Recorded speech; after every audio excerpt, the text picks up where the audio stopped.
కానీ నేను చాలా వరకు నేను యాక్ట్ చేసిన పిక్చర్లు కన్నడం కానీ తెలుగు కానీ పావులతో ఎక్కువ యాక్ట్ చేశాను నేను. ఒక పిక్చరు తెలుగులో కాంతారా గారు నేను అదృష్ట దేవత అనే ఒక పిక్చర్. అవునవును, గొప్ప సినిమా. అది యూట్యూబ్లో లేచి చూశాను.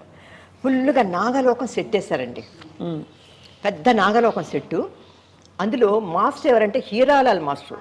ఆయన చాలా గట్టి మాస్టర్, కాళ్ళు ముడుకులు అయినా ఇలా చూసి చూడట్లేదు, రెడీ రెడీ రెడీ అంటాడు. రక్తం కారుతున్నా సరే ఆయన వదిలిపెట్టాడు. ఆయన మూమెంట్స్ చాలా ఫాస్ట్గా ఉంటాయి. ఆయన చాలా కష్టం. డాన్స్ చేస్తుంటే పావులు వేస్తుంటారు పైన, ఇలా పావులు పడుతుంటే నాగలోకం కదా ఫుల్గా నిజమైన పావులు తెచ్చిస్తారనమాట. కొన్నిటికి ఏమో పళ్ళు తీశారు, కొన్నిటికి కుట్టారు, కొన్నిటికి పళ్ళు కూడా వచ్చేస్తుండొచ్చు. సెట్ నిండా పావులు.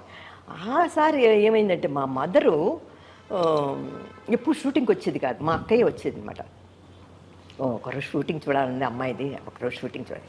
మా అక్కయ్యంది రారా అదృష్ట దేవత షూటింగ్ ఉంది అని తీసుకువచ్చింది. మా అక్కయ్యని తీసుకొస్తే మా మదర్ వచ్చి సెట్లో కూర్చున్నారు. కూర్చునేసరికి బావును గేవులు పైన వేస్తూ మూమెంట్ చూస్తుంటే అమ్మో వద్దు షూటింగ్ వద్దు, ఏమొద్దు, మా అమ్మాయిని ఏమైనా చేసేస్తే వచ్చి షూటింగ్ వద్దు, రా రా రా గోల పెట్టేసింది మా అమ్మ. మా అక్కని నిన్ను తీసుకొని రావద్దన్నాను, నువ్వు వచ్చావు, అదే షూటింగ్ అంతే, అదే కరాదులే. నాకేంటి ఆ మూమెంట్ చూసినప్పుడు కింద పావులు ఉన్నాయి కదా, తొక్కేస్తే అది ఎక్కడ బాబోయ్ చాలా బోల్డ్ పావులు రియల్ అండి బాబు. ఎంత కానీ ఎంత అసలు మామూలుగానే పాకేది ఏమైనా చూస్తేనే ఒకలా అనిపిస్తుంది. బుస్స కొడుతుంటుంది, పెద్ద పెద్ద పావులు పట్టుకొని ఆ పాట అది బుస్ బుస్ అని కొడుతుంటుంది అనమాట. నాకు భలే సర్దా ఇస్తుంది. నాకు పావులు అంటే చాలా ఇష్టం అనమాట. ఎందుకంటే చిన్నప్పుడు స్కూల్కి వెళ్ళేటప్పుడు ఈ నాగస్వరం వినబడితే అయిపోయేదాన్ని నేను. అయిపోయి ఆ నాగస్వరం ఊతారు కదా, అది వింటూ ఉండేదాన్ని. తర్వాత హిందీ పిక్చర్ కూడా వైజయంతిమాల గారు యాక్ట్ చేశారు, నాగిన్ అనే పిక్చరు. అందులో అంతా నాగస్వరం అంటే నాకు చాలా ఇష్టం అనమాట. ఆ పావులతో ఆ నాగస్వరం అని నాకు ఎందుకో ఆ పావులతో చాలా పిక్చర్లు యాక్ట్ చేశాను. మళ్ళీ ఏనుగులతో, గుర్రాలతో, మొసలితో, కోతులతో, కుక్కలతో అన్నిట్లో యాక్ట్ చేశాను. ఎలుగుబంట్లు అవన్నీ రియల్ దీంతోనే యాక్ట్ చేశాను. మొసలి అన్నీ పులులు, సింహాలతో కూడా యాక్ట్ చేశాను రియల్గా. సింహంతో ఫోటో కూడా ఉంది మలయాళంలో.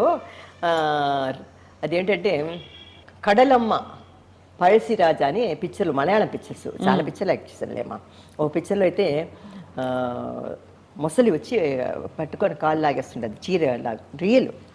ఇప్పుడులాగా గ్రాఫిక్స్ అవి ఇప్పుడు ఏంటి పాములు అనేసరికి ఇళ్ళలో వచ్చి అన్ని సీరియల్లో వాటి పాములు వచ్చేస్తున్నాయి.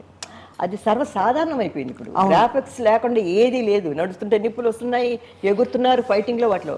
అప్పుడు హీరోలు కూడా చూడండి, కాంతారావు గారు కానీ రామారావు గారు కానీ ఫైటింగ్ చేసేటప్పుడు బరువుగా ఉండేది, కత్తులు చాలా వెయిట్ జాస్తి అనమాట. దాంతో ఫైటింగ్ చేసేవారు వాళ్ళు. ఆ పట్టుకోవటమే మనం మొయ్యలేము.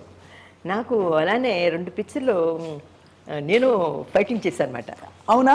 ఎందుకంటే వాటి వచ్చి తమిళ్లో వచ్చి కుడియిరంద కోలు అనే పిక్చర్లో ఎంజీఆర్తో ఉన్బాళం ఎన్మిడియం అని ఫైటింగ్ చేయాలన్నమాట. ఇలాగా అది ఒకటి చేశాను. తర్వాత నా తెలుగులో కాంతారావు గారు నేను 1 2 3 అని ఒక సాంగ్ ఒకటి ఉంది అనమాట, జోడిస్తే అని ఏదో ఒక సాంగ్ ఉంది, అందులో చేశాను.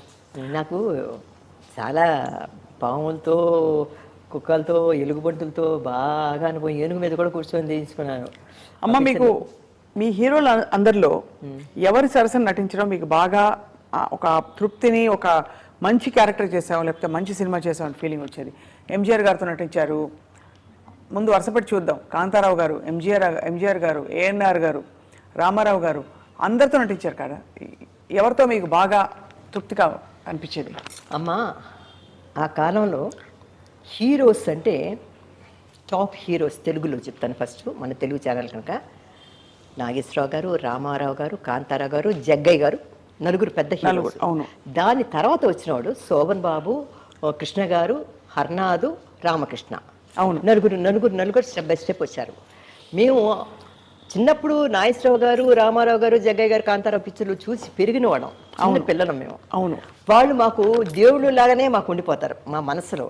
ఎందుకంటే రామారావు గారిని చూస్తే కృష్ణుడుగా, రాముడుగా అదే మాకు మనసులో ఉండిపోతాయి. వాళ్ళతో యాక్ట్ చేస్తున్నాం అంటే కూడా మనకి చాలా ఇదిగా ఉంటుంది. వాళ్ళతో అనుభవం అంటే వాళ్ళు చూస్తామా, యాక్ట్ చేస్తామా అని కూడా ఊహించని టైంలో వాళ్ళతో యాక్ట్ చేయడం మహాభాగ్యం. అంతే కదా. అంతే. ఇప్పుడు మిగతా హీరోలతో చెప్తారా? మిగతా హీరోలు శోభన్ బాబు గారు, కృష్ణ గారు, హర్నాథు, రామకృష్ణ అందరూ చక్కగా పెళ్ళిళ్ళు అయిపోయి వచ్చిన వాళ్ళు అందరూ కూడా వాళ్ళకి ఏమిటంటే ఆ కాలంలో లేడీస్ కానీ జెంట్స్ కానీ ఎక్కువగా మనం హీరోయిన్స్తో ఎక్కువగా టచ్లో ఉన్నాం. ఎందుకంటే మనం ఎవరు పైకి రావాలి, మనం బాగా సాధించాలి, పెద్ద హీరోస్ అవ్వాలని వాళ్ళు, మనం పెద్ద హీరోయిన్స్ కావాలని మనం అనుకున్నాం. అందులో మాకు యాక్ట్ చేసేటప్పుడు ఏ హీరోయిన్ అయినా ఒకటే. అంటే ఇప్పుడు రామారావు గారితో యాక్ట్ చేసినప్పుడు అదొక విధమైన ఎక్స్పీరియన్స్, అనుభవం.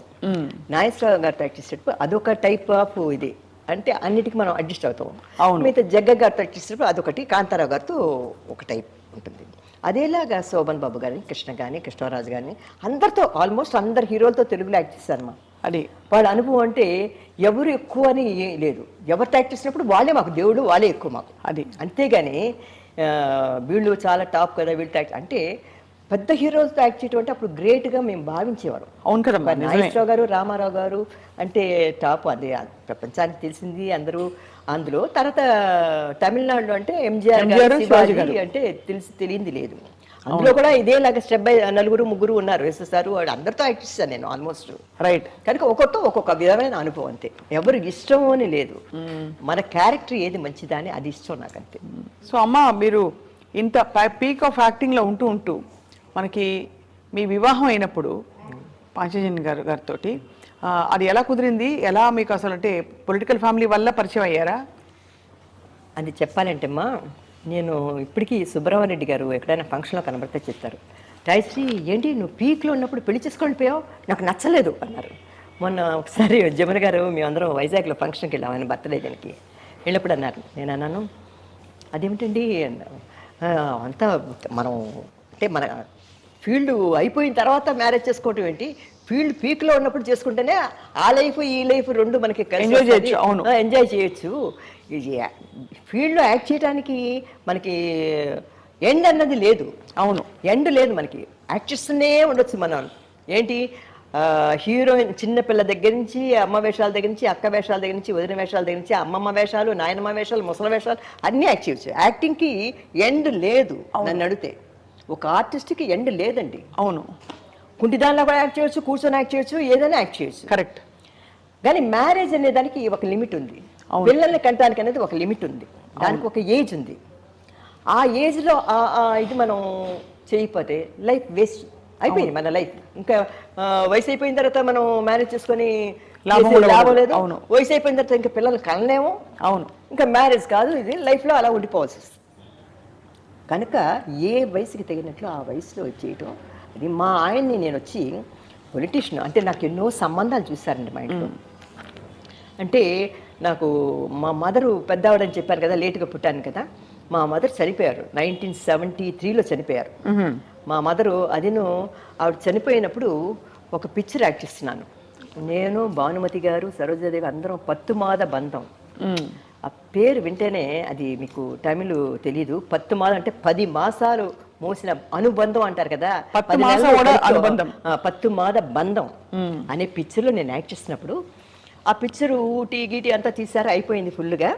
లాస్ట్లో క్లైమాక్స్ సీను కొద్దిగా బోల్డ్ గెటప్ నాదిను సరోజాదేవిది.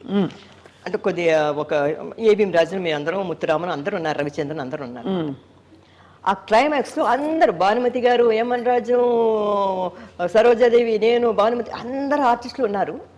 ఆ టైం అప్పుడు క్లైమాక్స్ అప్పుడు మా మదర్కి నైటు ఒక విధమైన ఏకాదిర్పులాగా వచ్చి ఆవిడ హాస్పిటల్ అడ్మిట్ చేయటం. హాస్పిటల్లో ఉన్నప్పుడు ఆ షూటింగ్ ఎడుతున్నప్పుడు నాకు డైలాగులు మాట్లాడాలి. నేను వచ్చి నా భర్తని ఆ సరోజాదేవికి అప్పగించాలన్నమాట.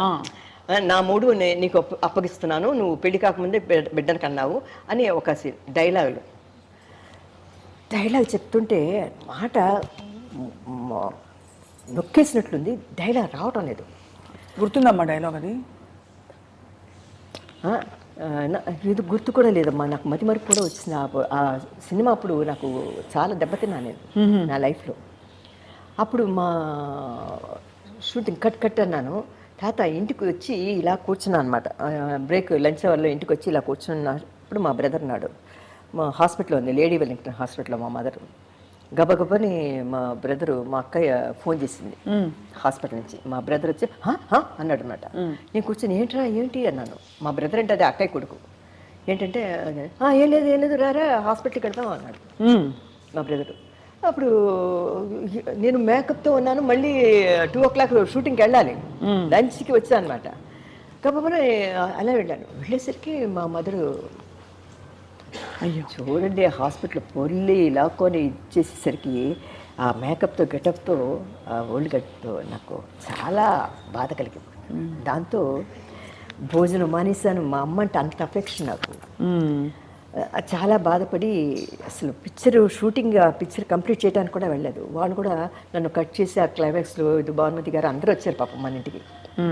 శివాజీ గణేష్ణ వీళ్ళందరూ వచ్చారు పలకరింపుకి. అందరూ వచ్చి మా అక్కని చూసి షాక్ తినేవారు. ఈవిడ కదా అమ్మ, ఇదేంటి అమ్మ చచ్చిపోయినట్టున్నారు, ఈవిడ కూర్చొని ఉంది మా మదర్ని చూసి. తర్వాత చనిపోయిన తర్వాత మా సిస్టర్ అన్నారు, అమ్మ ఇంకా చాలు నువ్వు యాక్ట్ చేసింది,